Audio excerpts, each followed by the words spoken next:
Mein Name ist Heidi und in dieser Videoreihe nehme ich dich mit auf meinen Jakobsweg, den Camino Portugues da Costa von Porto nach Santiago de Compostela. Ich beschäftige mich viel mit mentaler Gesundheit und habe auch einen eigenen Podcast, Sinnspürer. Darin geht es um den Sinn des Lebens. Und mir persönlich gibt Reisen unglaublich viel Sinn, und wenn ich nicht mit meinen beiden Kindern verreise, dann bin ich sehr gern allein unterwegs. Ich lerne gerne neue Menschen und Orte kennen, spüre und schreibe und erweitere meine Perspektive. Der Jakobsweg ist ganz besonders und in dieser Videoreihe nehme ich dich mit in wundervolle Landschaften, den Pilgeralltag, Höhen und Tiefen. Und wer weiß, vielleicht inspiriert dich das auch für deinen eigenen Weg.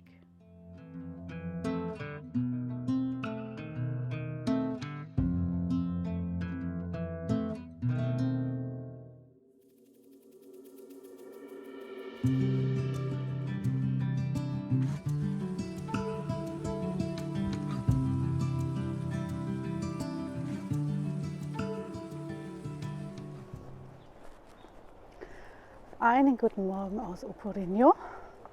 Ich bin gestern gut hier angekommen, war in einer Herberge mit ziemlich vielen Betten in einem Raum, ich glaube 40 oder so. Die Nacht war trotzdem erstaunlich ruhig und mir taten sehr die Füße weh. Mein Körper hat sich daran gewöhnt, viel zu laufen. Die Füße sind noch ein bisschen geplagt, aber nach ein paar Kilometer Einlaufen ist es auch einigermaßen okay. Und genau, heute geht es nach Redondela. Ich muss gerade schauen, dass ich den Weg hier nicht verpasse. Und ja, war sehr nett gestern. Ein paar Pilger, Pilgerinnen. Wir waren beim Essen, die mir Siesta gemacht hatten. Und in der Herberge wurde wieder gedealt mit Voltaren, mit Blasenpflastern, mit irgendwelchen Kabeln, allen möglichen Sachen. Sehr lustig. Essen, ja, Leute verschenken ihr Essen, weil es zu viel Gewicht kostet.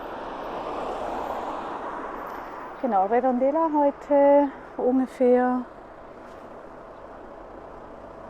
17 Kilometer, geht ein bisschen bergauf gleich.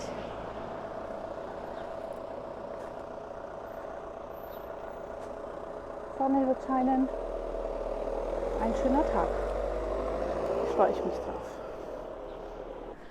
Es ist auch ganz faszinierend. Also ich bin jetzt eine Woche unterwegs, ich habe Halbzeit und ich habe nur diesen Rucksack dabei, 7,5 Kilo, inklusive Getränk, mit wie wenig man auskommen kann und wie man sich auch daran gewöhnt, nur wenige Klamotten zu tragen, dass man echt nicht viel braucht und ja, man freut sich so über Kleinigkeiten. Jemand schenkt einem Sonnencreme, freut man sich. Jemand lädt einen zum Kaffee ein, freut man sich. Wirklich so, ja, ganz kleine Dinge. Menschen am Straßenrand singen für einen. Buen Camino! Also ist echt total schön, diese Kleinigkeiten. Und wenn man läuft, nimmt man die Welt ganz anders wahr. Also übers Laufen ist man viel näher dran an den Menschen, an den Städten, an der Kultur. Man sieht ganz andere Dinge und ja, es ist eine ganz andere Art der Wahrnehmung. Die Natur natürlich hier auch total schön in Galicien. Und ich habe noch eine ganze Woche. Ich habe auch jegliches Zeitgefühl verloren. Irgendwie heute ist Sonntag, aber ich buche ja immer das Hotel so eine Nacht zuvor oder das Hostel besser gesagt und muss immer schauen und aufpassen, dass ich nicht den falschen Tag buche, weil ich nie weiß, welcher Wochentag ist. Geht aber nicht nur mir so, geht anderen auch so. Das kennt ihr vielleicht auch aus dem Urlaub, wenn man so eingetaucht ist in was anderes. Ist egal, egal welcher Tag, egal welche Uhrzeit. Okay, das nicht ganz, aber das verschwindet dann völlig, das Zeitgefühl.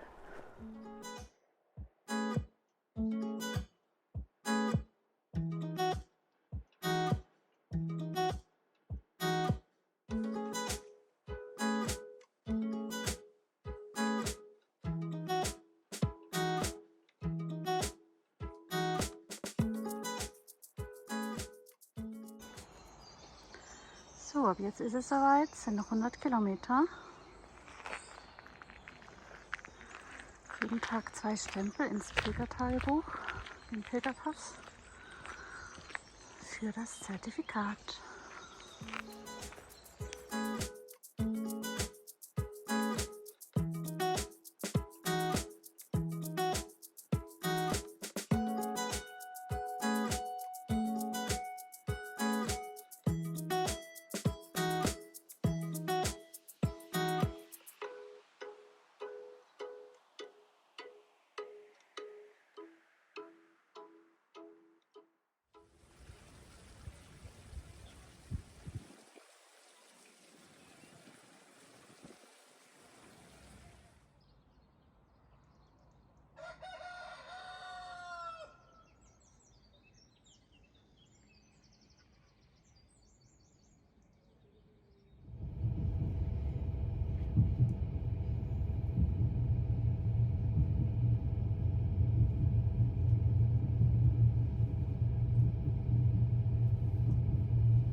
Es ist jetzt Mittag und ich hatte einen sehr holprigen Start heute Morgen beim Tal der Tränen. Ich bin gestern nach den 18 Kilometern angekommen im Hotel. Mir taten so die Füße weh. Ich war dann erstmal in der Apotheke, habe mich da versorgt, habe meine Zehen versorgt und sah nicht so appetitlich aus und habe dann schweren Herzens die Entscheidung getroffen, heute mal einen Tag Pause einzulegen. Und das hat mich echt mitgenommen. Ich habe heute Morgen erst mal meine Mom angerufen, geheult. Ich meine, ich bin 44, kann man immer machen. Und sie hat mich getröstet und gibt ja Schlimmeres.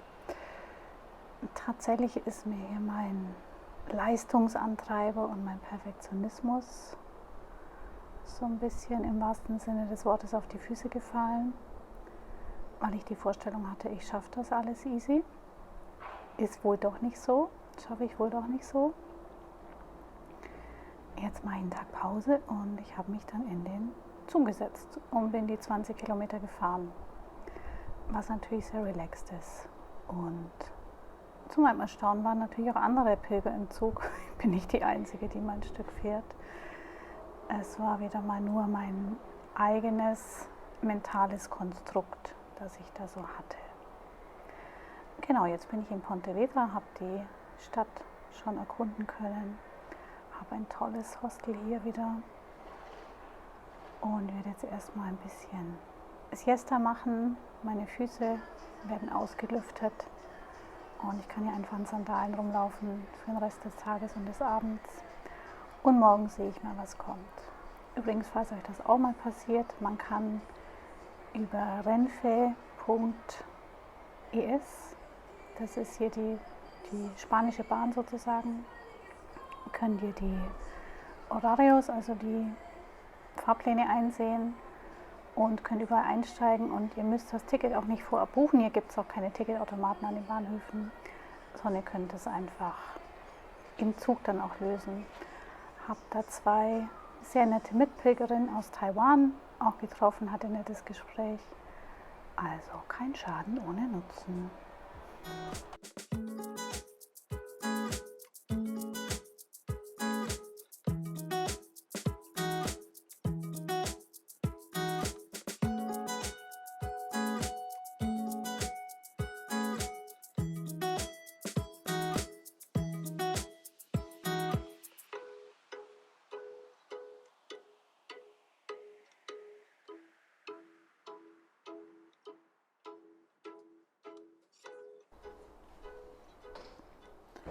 Ach ja, und das muss ich euch auch noch erzählen. Man freut sich hier so über Kleinigkeiten. Ich komme hier an, alles super schön, super neu, super sauber und es gibt ein flauschiges Handtuch. Ich habe so ein Mikrofaserhandtuch dabei. Die sind natürlich klein im Rucksack und nehmen nicht viel Platz weg. Zum Duschen sind die allerdings nicht so komfortabel, finde ich. Und hier gibt es ein Flauschehandtuch und ich freue mich.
esquecer.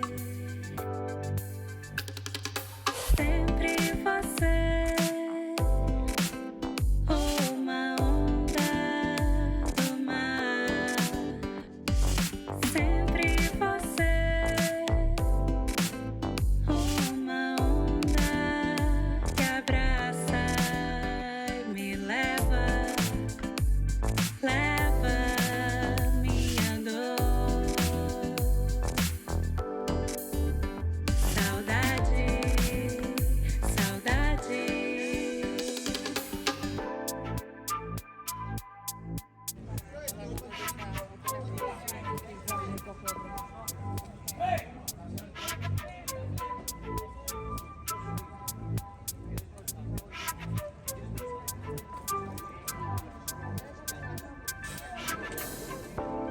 Quero você perto de mim. Só penso em você. Penso em você. Sempre você, uma onda do mar. E sempre você, uma onda que abraça e me leva, leva minha dor. Saudade, saudade, amor. Sempre você, uma onda do mar. Sempre você,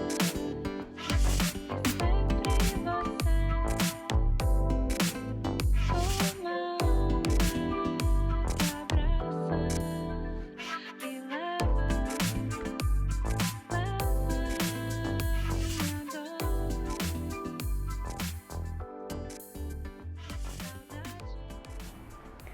Hier bin ich heute Mittag in Villa Garcia de Arousa, und zwar bin ich heute nochmal mit dem Zug ein Stückchen gefahren, mache einen zweiten Pausentag und das sind 2 Stationen mit der Bahn und bin jetzt nochmal hier am Atlantik, wie man sehen kann, bin hier am Hafen.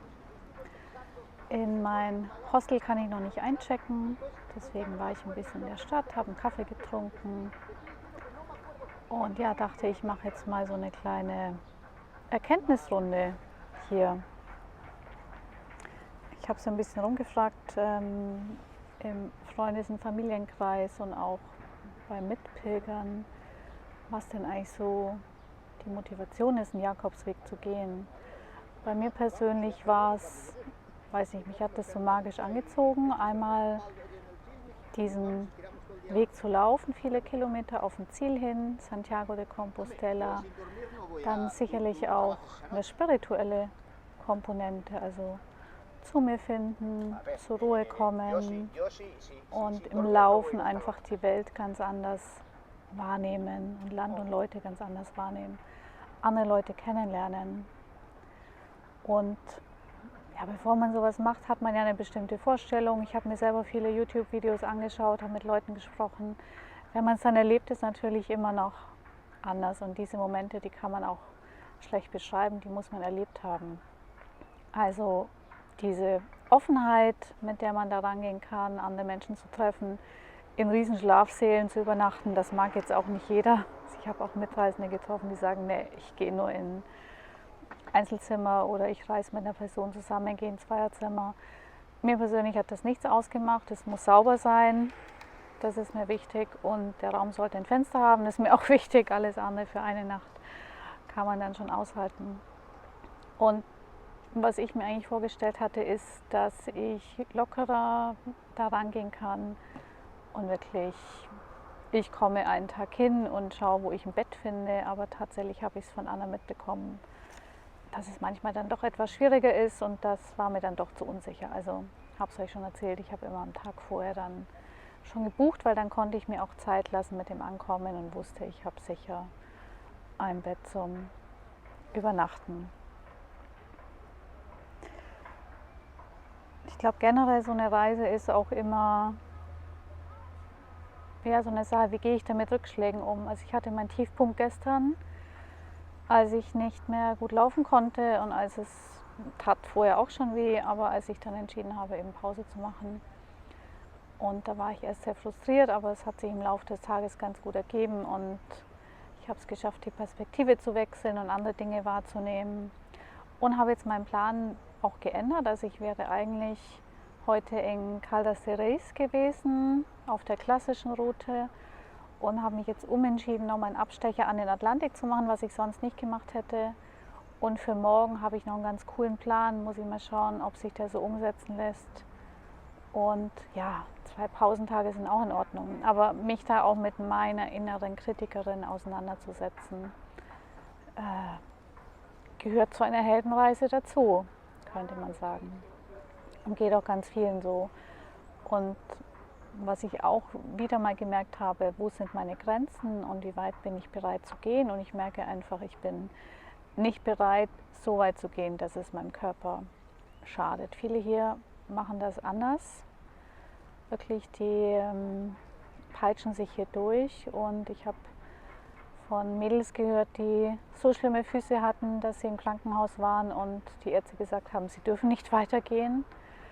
Also da sollte man schon auf den eigenen Körper dann auch hören, ja, finde ich.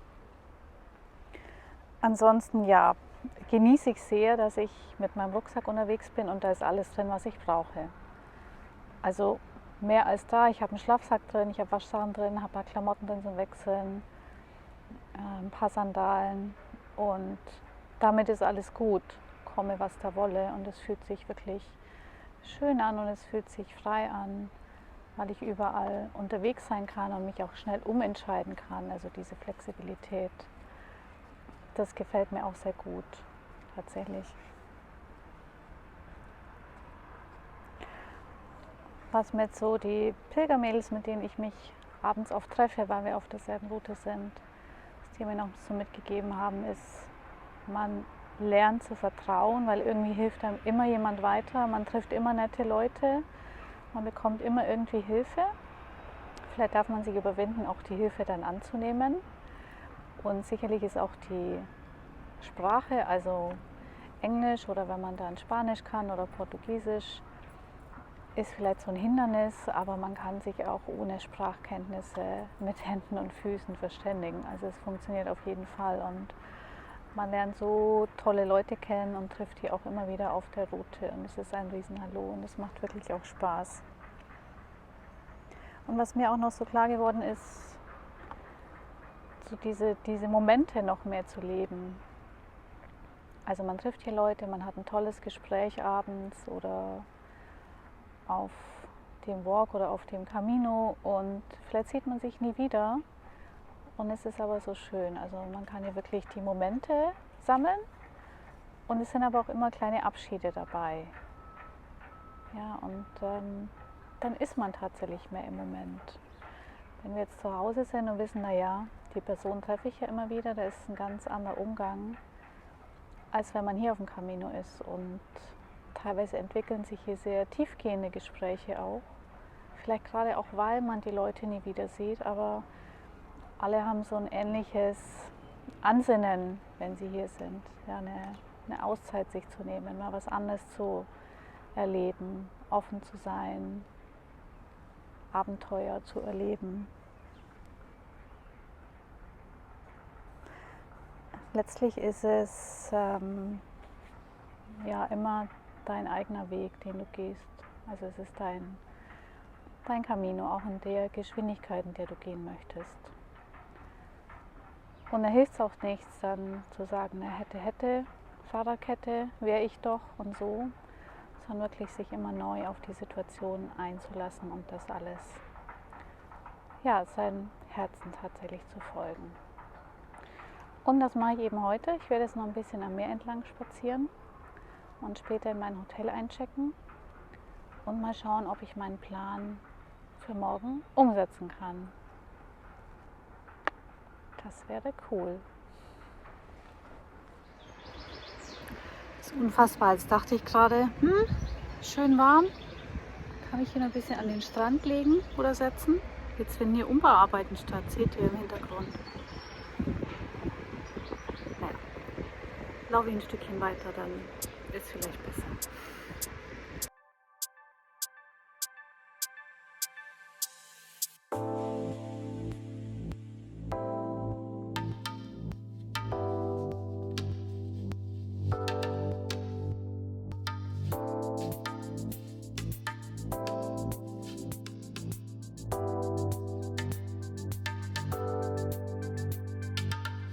Sonhei com você mais uma vez. Não consigo te esquecer. Sempre você, uma onda do mar. Sempre você, uma onda que abraça e me leva, leva minha dor. Saudade, saudade.